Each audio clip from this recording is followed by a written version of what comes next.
Hi, I'm Corey. Hi, I'm Tess. Welcome to A Lovely Place. We're so glad you've joined us as we invite Jesus into the midst of our lives, learning, and laughter. We hope this podcast can encourage your heart and make you smile today. Hello, Tess. Hi, Corey. I am recording today from my new recording studio, aka my closet. I like it. It feels nice. We took out one of the shelves. They're like those white wire shelves that are just not the sturdiest anyway, and put in my standing desk. And I'm gonna paint it. I think paint a wall and make it my own so I can have some decor up. I'm excited. It's like Nice. this feels fun. Yeah. Because I've always wanted a she shed. So I'm like, well, maybe that will be slightly She said like with that. clothes. Right. You got outfits in there. So I'm excited. Yeah, it's good. It's nice they make closets like that, huh? Right? It's like another room. Yep. Okay. Oh. Yeah. So we are talking about I counted the other day, it's our 6th featured book. And so that means we've finished 5 books already. That's so cool. Yeah, It's Famous at Home by Josh and Christy Straub. And this chapter is titled, Who Are You Becoming? Why Parenting is the Wrong Term. So I really liked this chapter. I feel like it's challenging, but also like an affirmation of some of the things that I've been, just walking through in the last few years with counseling and, some of the emotionally healthy classes and different things like that we've been doing.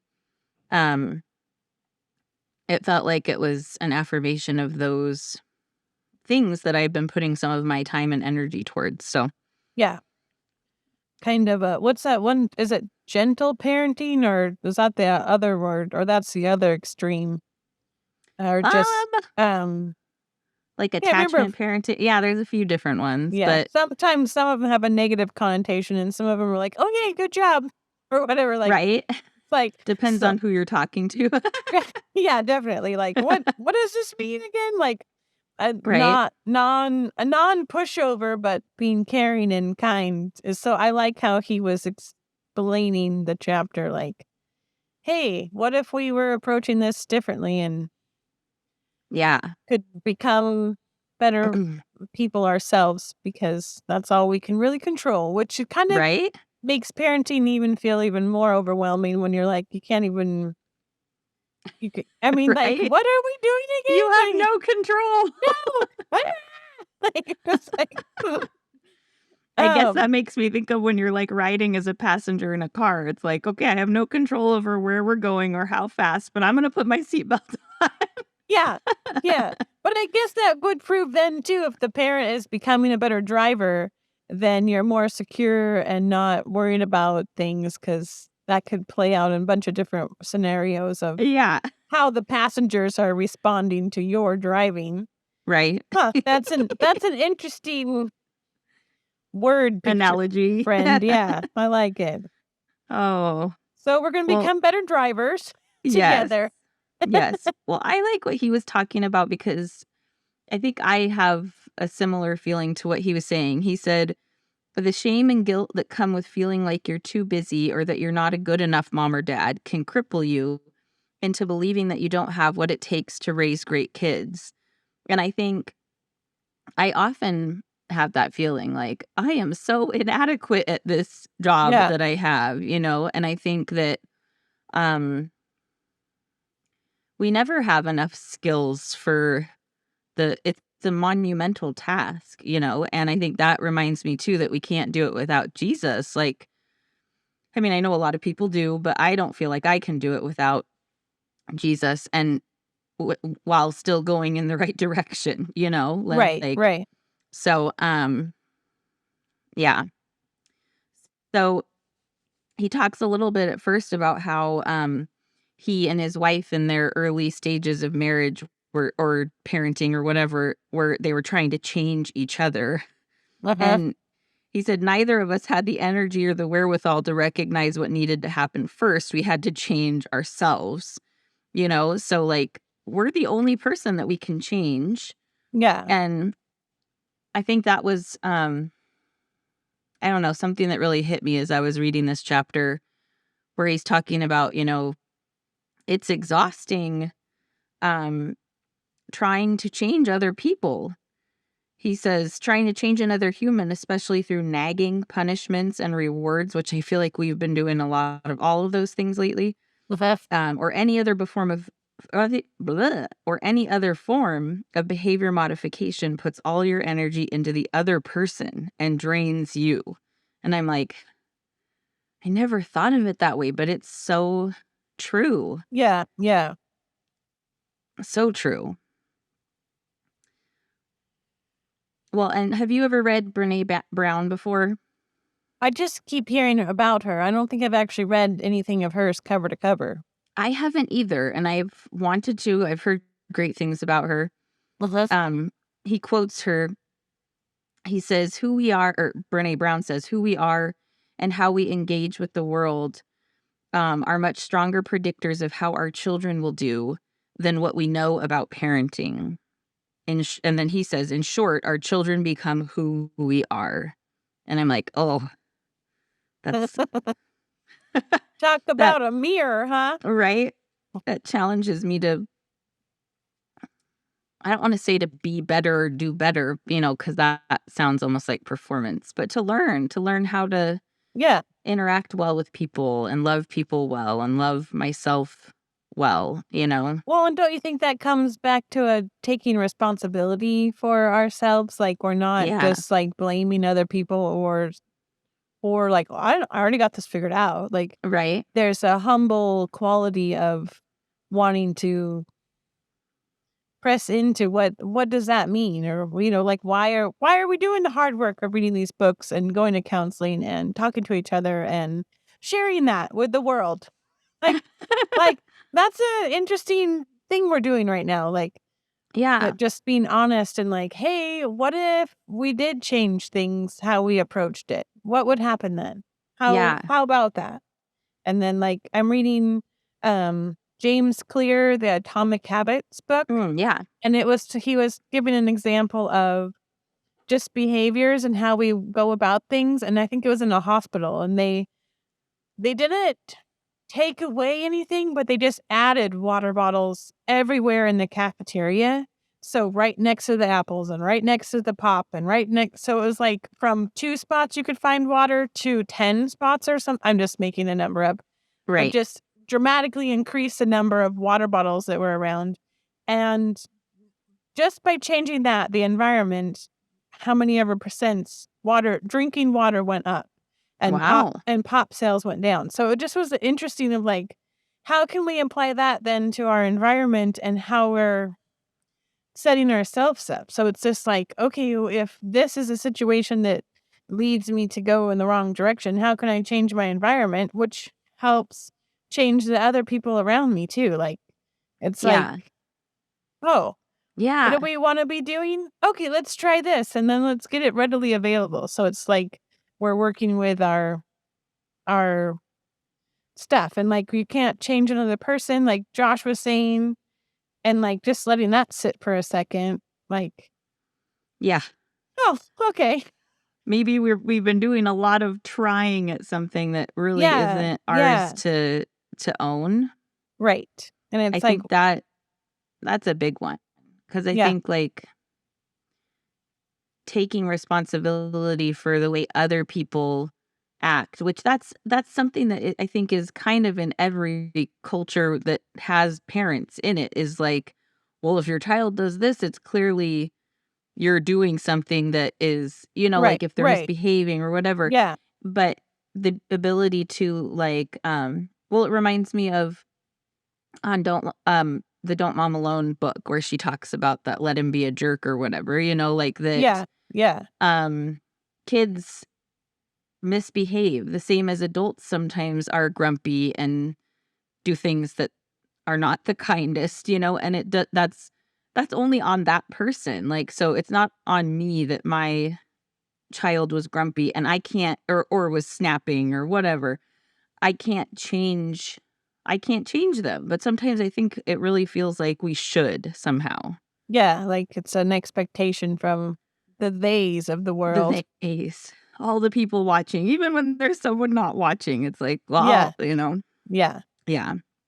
It's like, So oh, I loved, so he was talking about this research that was done by these like experts. I don't know. I'm sure he said what kind of experts they were, but anyway, they were looking at the most effective like parenting skills out yeah. of this large group of people who had parented successful, like they Yeah, were like they already were, adults. yeah, they were grown ups. They were done being parented.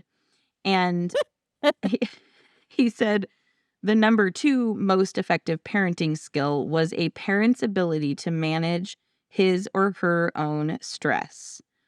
Let that one sink in for a moment. Yeah. Researchers found this skill to be the most poorly practiced among parents. Don't believe the lie that practicing self-care is selfish, especially when it's found to be one of the most important skills for raising great kids. I was like, oh, okay, it is important to take care of myself. Yes, yes. When I'm overtired and haven't had enough alone time and I'm flying off the handle, Yeah. It's like, that's not helpful. no, not for anybody, right? Like, No. I think it was just on like a TikTok or something, but the lady was like, oh, I just need to pause for a second and re-regulate herself so then she could help I don't even remember what she was doing, but I was like, Yeah. what am I doing on this phone right now? Scrolling through all these, like I was just like, is this actually self-care? No, it's not. No, Right. it's an escape pattern, right? Like, Uh-huh. how can I actually take care of what I need in the moment? Like, have I Yeah. had some water or a deep breath? Like, how am I supposed to invite anybody else into calm if I'm not, right? Like, that's Right? what they're saying. Like, oh, Yes. yeah. It's like, oh, okay. Ah. Yeah, it's very much like, wow. I just feel like that. Like, oh, I kind of feel like a report card has been read to me, and I'm like, ooh, I didn't spend so much time studying that or practicing that. But I guess those are the things, right? Studying and practicing, and then Yeah. you can change.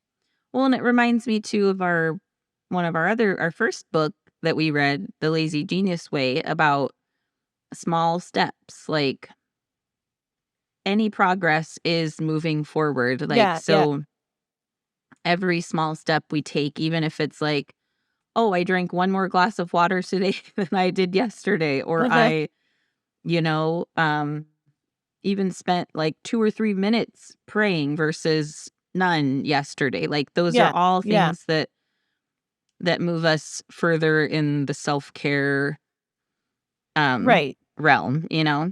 And isn't that the habits we want our kids to be taking? Like that they're praying and reading and praying and talking to Jesus. Like, are we modeling that to our Yeah, kids? Like, it's an interesting thing of like, you can't change anybody, but we definitely can influence our people that we live with. Like that, we're not just alone. We're together in this, not changing each other. right? You know what I mean? Like there's an interesting balance. How about the word tension here with that? Like it's Yeah. like the I don't know, because then I think like Stefan and I are both trying to parent together, so we both want the outcomes, but just how we approach them is sometimes different. Yeah. You Yeah. know, it's not necessarily bad. It's just different, isn't that was another chapter I think in Heather's book. Yes. Yes. Something, yeah. So many About things we've already connecting talked with and your learned spouse, about. Really, just like you right? were saying at the beginning of the podcast. Oh, this is all coming together. Uh-huh. It's Oh, true. this is awful. So I like what he said. He said just as being loved he says, being loved precedes loving, so we have to be loved before we can love others, just as becoming precedes parenting. So until we become the people that we should be, or that that we're supposed to be, it's going to be really hard to parent successfully, or for our children to become the people that they're supposed to be, Yeah. So he said, put another way, you become a better parent by becoming the adult you want your child to become. That one, I Yeah. could think about that one, like, okay, what kind of adult do I want my child to become? I don't think of them as adults very often. Yeah. I Unless I'm remember. thinking Okay. like they're punching each other, and then I'm like, they're going to go to jail, as an adult. That's what my mind goes to when I think about them being adults. Not extreme at all. It's fine, right? We speak life of creativity and ingenuity in all of that, right? Like, Yeah. I remember, I don't remember if we had Riker already, or he must have been just little, or I don't know. But I remember a conversation with Stefan's parents and talking about discipline, and I think they were recommending the Focus on the Family book, or shepherding your children, or something like. I can't remember what it was called. Oh, Shepherding a Child's Heart. Is it that one? Maybe. I didn't get very far in it though. Yeah. But I just remember her saying they tried to like judge whatever the kiddo was doing against, like, not just the 10 Commandments, but just like that idea, like, is this going to help them in the future when they're in the world? And so I just appreciated that perspective of we're raising tiny humans to Yes. be humans. Right? Like they're not How just was that? these little. Was that profound? But I felt like it was at the time. Like it was just like a bigger perspective than just zeroed in the moment of a toddler tantrum, or Yes. overwhelmed of, I don't even know what I'm doing as a parent. Like, what is going on here? Like, Right. So- Well, and I think too, like the idea that as you think about things, at least sometimes I've tried to challenge myself with this, is this going to be a big deal in 5 years? Like, yeah, like maybe not. It's probably developmental and they're just going to get past it, but if it's like a character trait, then maybe it is something that we need to dial in on, because that will be a big deal in 5 years, or 10 Right, years or right. 20 years, whatever. Yeah. But, like this other little thing, I can't even think of an example right now, whatever. Like, yeah. How many times can you eat pancakes or waffles Right. for breakfast? Is that, right? I guess Like, that that's could not go going to both matter ways. in 5 years, right? Right.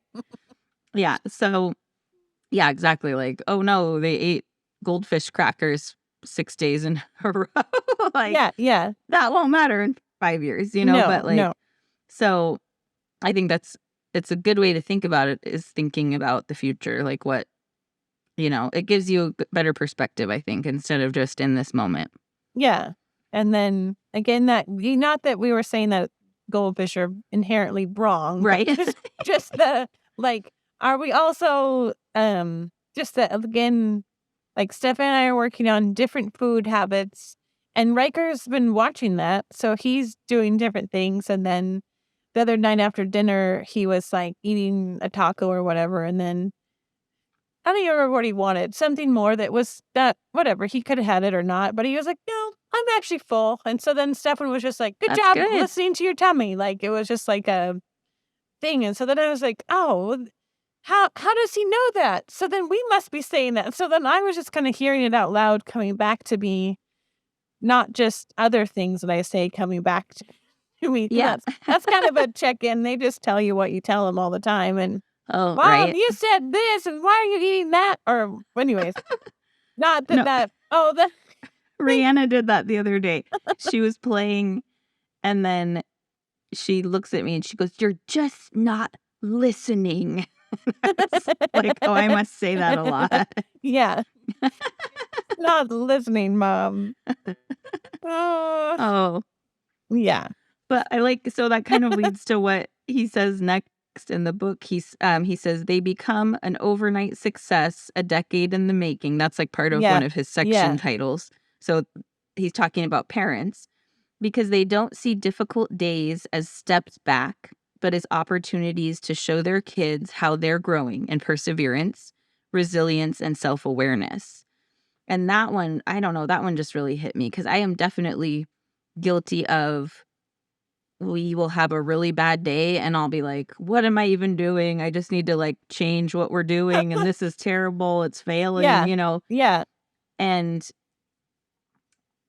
I then have to remind myself like, no, it was just a bad day. Like, you know, like Yeah. Or a everybody's bad allowed to 5 have a bad minutes. You day, never right? know, right? Yeah. Yeah, exactly. You know, like don't change your whole philosophy on life just because this one day was bad. Crazy, you know? So these are the conversations I have with myself. Yeah. And then it's like, oh, wait a minute. And then when you hear them out loud, then it's like, oh, wait a minute. Wait, Right? someone might be saying something different to me if they were hearing or whatever. Like, I have to Right, do that right. too. I have to say it out loud to hear what the thing is. I think I said that before of just or going back to that emotional eating book, The Wise Mind, and grabbing some, Mhm. not just emotions, but logic and how they can work Right? together once you get your prefrontal cortex or whatever it is back Yes. online. So you're not Yes. fight, freeze, blah, like, Right? what, Which and then, requires being kind to yourself. yeah, and to our Yeah. children, because what happened Yes. at their day, and then all of a sudden, then again, you're only responsible for yourself, but we live together, like, so there's more opportunities for this Yes. growing, Yeah. yes, we're in the rock tumbler, I think. We're Right? getting smooth, Yes. friend. Oh, I like that analogy. Yeah, because it's like we have to have each other, or else who would we care? Like if we were hermits, that wouldn't help anybody either, I right? know, I wouldn't like that either. yeah. Like, so I was reading in the Emotionally Healthy Spirituality book, which I do love. Like we were reading in the daily office. That's what we've been kind of doing as like a Daniel and I devotional before we go to sleep. yeah, And one of the stories that they share is about the desert fathers who, you know, like went out into the desert and were just by themselves, like spending time with God and reading the Bible. And they were talking about it with the idea that solitude is important, you know, but like okay. they were saying the desert fathers were out there for like 40 years or something. And I'm like, what good is that? They're not actually spending time with real people. Like there's no time to put into practice like the Right, things right. that they're learning, you know? So like, cause that's where where Yes, the, you know, rubber hits the road is like when yeah, you're actually around people and they're maybe being terrible, like then you have to that's when you really find out if you've grown or not, yeah. or if you're having a bad day. Road trip. Here we come. Let's see. Yeah. I'll check in again after we come to your house and see how we're doing. We'll Oh, just play this car analogy out. I like it though, yes. because it's like, because you can choose how you're responding to the situation. Like on the Soul Space app, there's kid ones, and one of them's Uh-huh. about the little kid and his family. They go to the beach, and he's having a bad day, and the dad's like, "Well, you can keep choosing to have a bad day, or you can take some deep breaths over here, and then come and join us playing a game or whatever it is." And I just appreciated that because it was like the dad in the story was not telling the kid how he had to feel. He was just presenting him some opportunities of, here's some choices you could choose if you Yeah. wanted to. You get to pick how you want to enjoy this time, or you want to just sit over here and be mad. Like, Right. you could sit in the back seat and be mad, or we can enjoy some, I don't know. So Yeah. apparently I just need to be in the car with people. And could we take Uh, turns driving? Because I just don't want to drive all the time. oh, that's funny. Right? That's like the motto of my life. I don't want to be the one driving all the time. I have decision fatigue. I'm done. Yeah, I'm done. Go ask your dad. Yeah, go eat waffles for dinner. That's fine. This is fine. Oh. just don't drive anywhere, okay? Until Right. you have a license. I do have boundaries here. Right. Oh, man. Oh, becoming. That's an Yes. interesting word. I It's a also love process. what he talked about with like how they choose to interact with their kids Uh-huh. in challenging Yes. times. And he said it's not that discipline doesn't matter or has no place or like boundaries, right? It's that applying it without first entering their story only serves to further isolate our kids from us relationally. I think I really struggle with that, especially like one of my triggers, if you will, is when the boys are like arguing with each other and then they start to get heated and then you can like their voice, you can just tell when the Yeah. conversation has turned and they're getting really snappy. And I think like my first instinct or whatever is to be like, okay, we're all done talking to each other. Like you go over there, you go, because it's like I don't like hearing it, and Yeah. that is probably the base of the matter, but reminding me that that each of them have their own story in that space and that we can talk about it. And I think the Connected Families, Yeah. is it Jim and Lynn Jackson? Yes. Yeah, they talked about like, conflict resolution or whatever, and like equipping your kids to be able to do it on their own instead of just like separating them Yeah. and being the peacekeeper between them, But so I think that takes entering into their story, finding out why it is that they're feeling that way or what's going on before we try to just solve or discipline or whatever, Yeah. But that takes time. So um I think that goes back to what he was saying on the first part. If you feel guilty about being too busy, like it's going to be hard then to do things that take time, that are slow, that require you to slow down Right. and not just move through things, because sometimes there might not be a resolution right away, or there might not be an easy way to deal with something besides just, getting close to them. Which Yeah. sometimes when they're being stinkers, that might be the last thing you want to do, Yeah. So Yes. it's hard. It was interesting. I came home from work, so I wasn't in the moment to begin with, but there was a altercation of high emotions happening on Riker's part of the world of what was to be had for dinner. And so this is not an uncommon stressor in his life of trying new food, is hence why we eat so many waffles. But just the entering into his calm. But I asked him, I said, would you like a hug right now? Because he was just so upset. But he was just like needed to have his own moment. And then later, once he calmed down a little bit more, then he was able to have a hug. And then we could talk a little bit more. But it was like we're not in a reasoning moment in that situation. Like there's no talking plainly when you're so upset and crying. That it's just like, we just need Right? to have a break here. And the turn, like Stefan wasn't even telling him he couldn't do whatever. And so Stefan was like, as I'm coming up the stairs, I hear, we're not in conflict, Riker. But he just, however he was feeling was opposite of what the words were of that moment. So it was interesting to be in that, like, Stefan's like, you get to have whatever it was that he wanted to eat, but he just wanted to try, or Stefan wanted him to try this other thing, but he couldn't have the other. I don't even know what. It was just too stressful. And I'm like, man. Right. A misunderstanding, clearly. Yeah. Yes. Well, and that reminds me, so I went to a children's pastors conference the beginning of January, and one of the classes that they were talking about was how to help preschoolers or toddlers or whatever with separation anxiety. Yeah.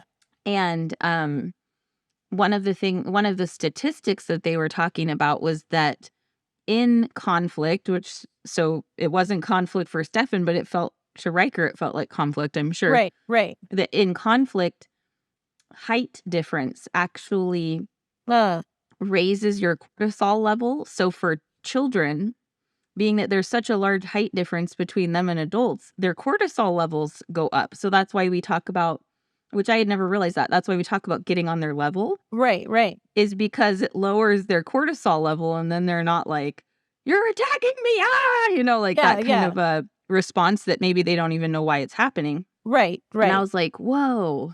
So I've been trying to do that with my kids, like Yeah, get down, even if I'm lower than them, yeah. like, because the boys, if I get down on my knees, I'm looking up at them, or with Rayanna, like getting down Yeah, yeah. and like, okay, I'm going to posture myself in a way so I'm not like coming off as threatening to you, because I Right. could see like if someone's like, I'm looking up at them and they're like pointing down at me, Yeah. I'd be like, You're gonna eat this for dinner. right. Yeah, Yeah. So yeah. anyway, I thought that was And that's part of in the connected families, and it was kind of comical in the moment they were talking about, because it was a dad and teenage daughters, and he was literally laying on the floor and talking to them.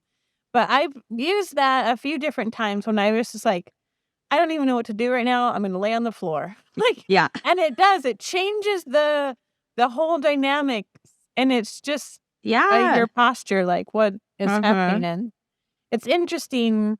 But I love that there's some I didn't realize about the cortisol levels. I just Yeah, I thought that was super interesting. Like, okay, this makes sense. That's why we say this, why we do this. So now I Yeah. want to do that more, So do a little stretching on the floor Yeah. and a little becoming while we're coaching our children. So that brings me to our verse for the day. Yes. And I want to read, so it's Psalms 51, 10 through 12 that I'm going to read. So it says, create in me a pure heart, O God, and renew a steadfast spirit within me. Do not cast me from your presence or take your Holy Spirit from me. Restore to me the joy of your salvation and grant me a willing spirit to sustain me. So it just makes me think like we were talking about, we can only change ourselves, and God is our biggest, advocate in helping us with that. Yes. And that I need a steadfast spirit because it's easy to grow weary, so steadfast, standing strong, and also to grant me a willing spirit. So I want his help to make me willing to do what I need to do to be sustained in that. So, because this is a hard job, but it's a big job, an important job, and it's worthwhile. So, yeah. And David had messed up quite royally in that part of his life with Bathsheba in that moment, and he was faced with